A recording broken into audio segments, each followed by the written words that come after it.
Hujambo na karibu sana mtazamaji kwa mara nyingine tena, tujuzane yote yanayojiri katika anga za kimataifa.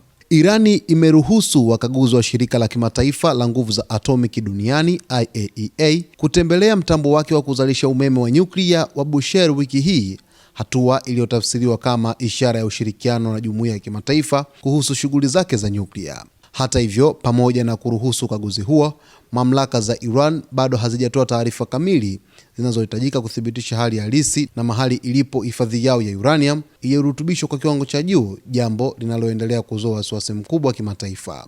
IAEA imeeleza kuwa ingawa ziara ya Bushehr ilikuwa hatua chanya, haijatosha kuondoa mashaka kuhusu kiasi kikubwa cha uranium iliyorutubishwa ambacho Irani inamiliki. Kwa mujibu wa shirika hilo, kiwango hicho kiko karibu na kiwango kinachoweza kutumika katika utengenezaji wa silaha za nyuklia. Ripoti ya IAEA inaonyesha kuwa uranium hiyo inayokadiriwa kuwa ya kutosha kutengeneza takribani vichwa 12 vya nyuklia haijathibitishwa wala kukaguliwa kikamilifu kwa zaidi ya mwaka mmoja. Kutokuwepo kwa uthibitisho wa moja kwa moja kuhusu hifadhi hiyo kumeongeza hofu mpya kuhusu mwelekeo wa mpango wa nyuklia wa Iran. Wakati huo huo, Irani imeendelea kusisitiza kuwa shughuli zake zote za nyuklia ni kwa ajili ya matumizi ya amani, ikiwemo uzalishaji wa umeme na maendeleo ya kisayansi.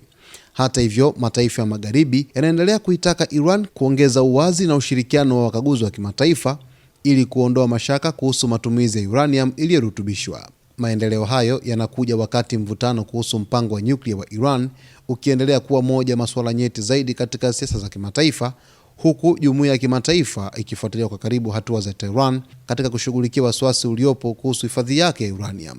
Sasa hii ni habari moja kubwa sana kutoka huko nchini Iran ambayo imeripotiwa na tovuti ya habari ya Bloomberg kutoka nchini Marekani kwamba Irani imewaruhusu wakaguzi wa shirika la kimataifa la nguvu ya atomiki duniani IAEA kukagua mtambo wa nyuklia wa kituo cha kuzalisha umeme cha Bushehr ambacho kina shehena kubwa ya uranium kwa kiasi kikubwa kwa hivi sasa, lakini Irani imekataa kutoa taarifa za mahali ilipo uranium hiyo, lakini vile vile kueleza ni uranium ya kiwango gani ambayo ipo katika kituo hicho cha Bushehr. Na hatua hii ni kutokana na mzozo ambao unaendelea kwa hivi sasa, ambao kwa kiasi kikubwa sana umekuwa ukileta tafrani kubwa sana kutokana na hali halisi ambayo inaendelea huko katika ukanda wa Mashariki ya Kati.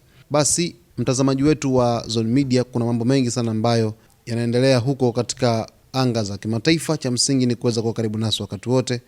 Usiache kusubscribe, kulike, kucomment pamoja na kushare.